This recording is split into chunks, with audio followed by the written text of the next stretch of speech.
ప్రస్తుతం మనతో పాటు BRS fire brand Pavani Goud గారు ఉన్నారు. మాట్లాడదాం. జూబ్లీహిల్స్ నియోజకవర్గంలో ప్రచారం చేస్తూ ఉన్నారు. ఆమె ప్రజల్లోకి వెళ్ళే పరిస్థితి కనపడతా ఉంది. మమేకం అవుతా ఉన్నారు. ప్రజలు ఎట్లాంటి రెస్పాండ్ ఇస్తూ ఉన్నారు. ఎందుకంటే మొన్న ముఖ్యమంత్రి సభ పెట్టిన తర్వాత అది ఫ్లాపా, అటర్ ఫ్లాపా, లేదంటే హిట్టా, ఇవన్నీ కూడా తెలుసుకునే ప్రయత్నం చేద్దాం. నమస్తే. నమస్తే. ప్రధానంగా మీకు మొన్న ముఖ్యమంత్రి సభ తర్వాత మీకు హిట్ అయినట్టుగా కనపడిందా, ఫ్లాప్ అయినట్టుగా? అంటే ముఖ్యమంత్రి సభ వాళ్ళకి అట్టర్ ఫ్లాప్, మాకు హిట్ అవుతుంది. ముఖ్యమంత్రి రేవంత్ రెడ్డి అనేటైనే ఎంత ఎక్కువ తిరిగితే బీఆర్ఎస్ పార్టీకి అంత తేలికగా ఇంకా మెజారిటీ ఎక్కువ లాభం జరుగుతుంది. ఏంటంటే ఎవరు కూడా తెలంగాణలో ముఖ్యమంత్రి అని ఆయన ఎవరు చూస్తలేరు. ఆయన మాటలు కూడా ఎవరు నమ్ముతలేరు. 100 రోజులల్లా 6 గ్యారంటీలు అమలు చేస్తా అన్నాడు. ఇప్పటికీ 24 నెలలు అవుతుంది. ఒక్క గ్యారంటీ ఫ్రీ బస్ ఇచ్చి ఆ బస్సులు ఏమవుతున్నాయో మనందరికీ తెలుసు. ఆ గ్యారంటీ మినహా ఏ గ్యారంటీ అమలు చేయకుండా మహిళలకు డోకా చేసిండు. ఇప్పుడు మళ్ళా సన్నబియ్యం పథకాన్ని నేను రద్దు చేస్తా ఈ ఎలక్షన్లా గెలవకపోతే అంటున్నాడు. అసలు గెలుస్తలేను అని తెలిసి ప్రజలను ఏ విధంగానైనా భయభ్రాంతులకు గురి చేయాలనే ఉద్దేశంతో అదే కేసీఆర్ గారు ఇచ్చిన సన్న బియ్యాన్ని కూడా రద్దు చేస్తా అని చెప్తున్నాడు. అభద్రతా భావంతో కొట్టుమిట్టాడుతున్నాడు ముఖ్యమంత్రి రేవంత్ రెడ్డి. ఓపెన్ గా చెప్తా ఉన్నాడు కదా, బీఆర్ఎస్ పార్టీకి ఓటేస్తే ఇక్కడ వచ్చే సన్న బియ్యం కావచ్చు, కరెంట్ కావచ్చు, ఉచిత కరెంట్ కావచ్చు, లేదా రేషన్ కార్డులు కావచ్చు, కొత్తగా వచ్చిన రేషన్ కార్డులు కావచ్చు, అన్ని బంద్ అయితే అంటున్నాడు ఆయన. మరి మీరు దీనికి ఏం చెప్తారు? ఆయన ఇచ్చింది ఏం లేదు, చెప్పుకోవడానికి చేసింది ఏం లేదు.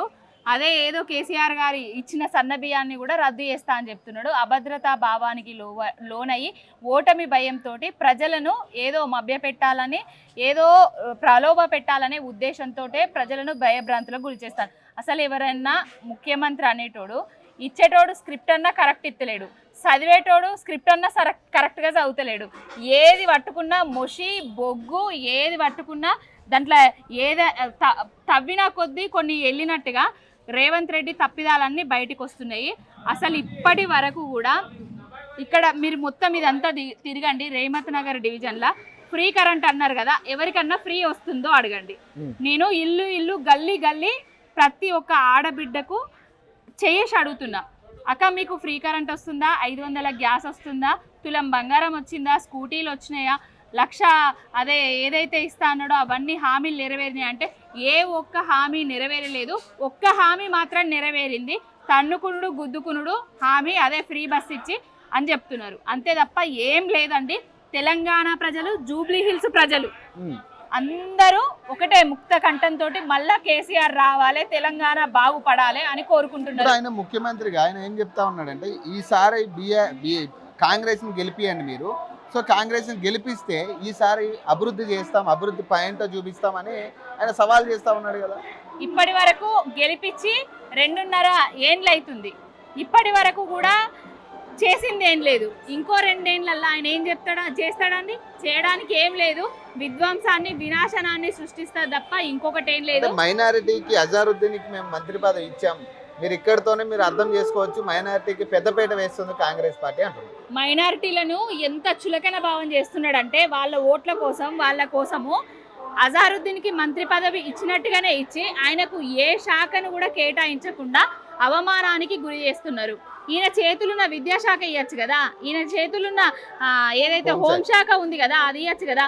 బాపు కేసీఆర్ గారు మైనారిటీలకు హోం మంత్రిత్వ శాఖని ఇచ్చి గౌరవిస్తే ఇప్పుడు ఈ రేవంత్ రెడ్డి అనేటోడు ముస్లింలకు ఏం చేసిండు, మైనారిటీలకు ఏం చేసిండు, వాళ్లకు కళ్యాణ షాదీ ముబారక్లా 1,60,000 రూపాయలు ఇస్తా అన్నాడు.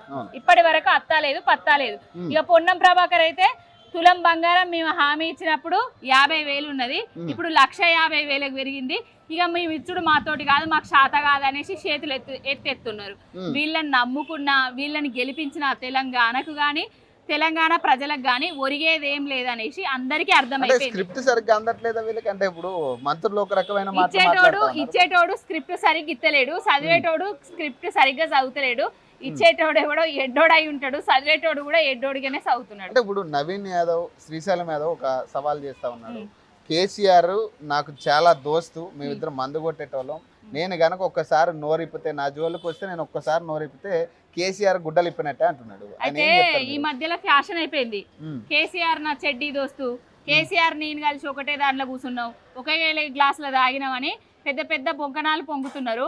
ఎవ్వడు కూడా మాట్లాడేటోడు ఎవ్వని కూడా కేసీఆర్ గారి కాలి గోటికి తగిలిన దుమ్ము విలువ కూడా కాదు వాళ్ళు మాట్లాడేటోళ్ళందరూ.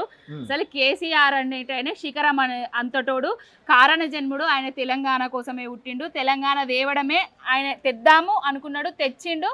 తెచ్చిన తెలంగాణను 10 ఏళ్లల్లా దేశానికి ఆదర్శంగా నిలిపిండ్రు. ఈ తాగుబోతులు, గల్లిగాళ్ళు, వాళ్ళు వీళ్ళందరూ ఆయన మీద బురద జల్లే ప్రయత్నాలు చెప్తున్నారు. ఇప్పటికైనా ఇవన్నీ బంద్ చేసి ఇంకా వేరే డైలాగులు ఏమన్నా ఉంటే కొట్టుర్రి. ఇవి పాత రికార్డ్, అడిగిపోయిన గ్రామ్ ఫోన్ రికార్డ్ లాగా పాత కొట్టి కొట్టి మా చెరువులు కూడా అరిగిపోతున్నాయి. ఇప్పుడు కిషన్ రెడ్డి ఏమంటున్నాడు, నేను కింగ్ అవుతా, కింగ్ మేకర్ అవునా అంటున్నాడు కదా. అదే సెంట్రల్ లా తెలంగాణ పేరు చెప్పుకొని ఆయన సెంట్రల్ లా కేంద్ర మంత్రి అయిండు. లిఫ్టులు ఓపెన్ చేసుడు తప్ప తెలంగాణకు ఆయన నియోజకవర్గానికి చేసింది ఏం లేదు. కింగ్ మేకర్ అవుతాడో బొంగ అవుతాడో తర్వాత చూద్దాం.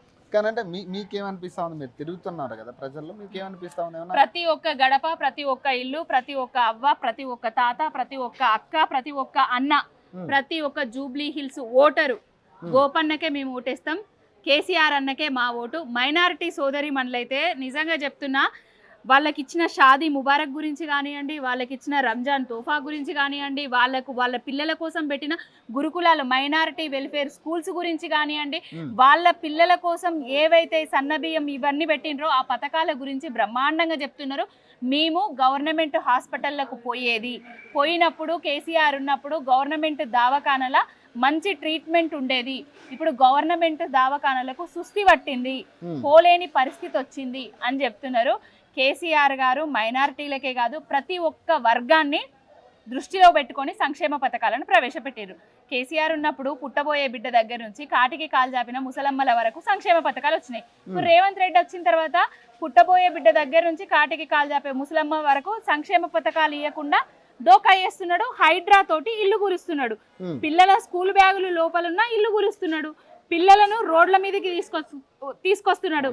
చిన్న పిల్లలని చూడకుండా, గర్భవతులని చూడకుండా ఇల్లు కూల్చిన దాఖలాలు రేవంత్ రెడ్డి పాలనలు చూసి. మొన్న మీరు ఒక సర్వే రిలీజ్, అదే సారీ కేకే సర్వేస్ అని ఒక సర్వే వచ్చింది, అది మీకు రిలేటెడ్ గా ఉంది ఆ సర్వే మొత్తం అని చెప్పి ఇప్పుడు వాళ్ళు ఏం చెప్తా ఉన్నారు, పెయిడ్ సర్వేలు ఇవన్నీ కూడా వీటిని నమ్మొద్దని వాళ్ళు చెప్తా ఉన్నారు. నిన్న ఇంకొక సర్వే బయట పెట్టడం జరిగింది, అందులో కాంగ్రెస్ పార్టీకి అధికంగా ఉన్నట్టుగా కనపడతా ఉంది. మీరు ఏం చెప్తారు? అంటే ఫేక్ వాళ్ళు, ఫేక్ ముచ్చట్లు చెప్పేటోళ్ళు, ఫేక్ ప్రచారం చేసేటోళ్ళు ఏం చేస్తారనంటే, కేకే వాళ్ళు ఒక సర్వే చేసిండ్రు. దాంట్లో కేసీఆర్ గారికే, బీఆర్ఎస్ పార్టీకే జూబ్లీ హిల్స్ ప్రజలు సునీతమ్మ గారిని గెలిపిస్తున్నారు అని రాగానే ఒక ఫేక్ ప్రచారం మొదలుపెట్టి ఫేక్ సర్వేని రిలీజ్ చేసారు.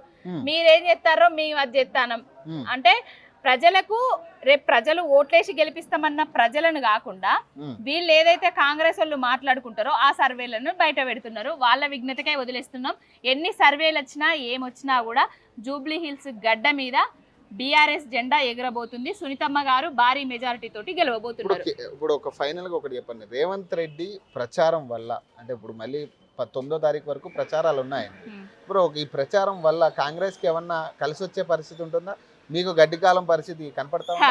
రేవంత్ రెడ్డి ఎంత తిరిగితే అంత బీఆర్ఎస్ పార్టీకి ప్లస్, కాంగ్రెస్ పార్టీకి తుస్సు, అంతే తప్ప ఇంకోటి లేదు. రేవంత్ రెడ్డిని నమ్మేటోళ్ళు ఎవరు లేరు. రియల్ ఎస్టేట్ డమాల్ అన్నది రేవంత్ రెడ్డిని నమ్మి ఓటేసే పరిస్థితిలో తెలంగాణ ప్రజలు, అవ్వలు, అక్కలు, తాతలు ఎవ్వరూ లేరు.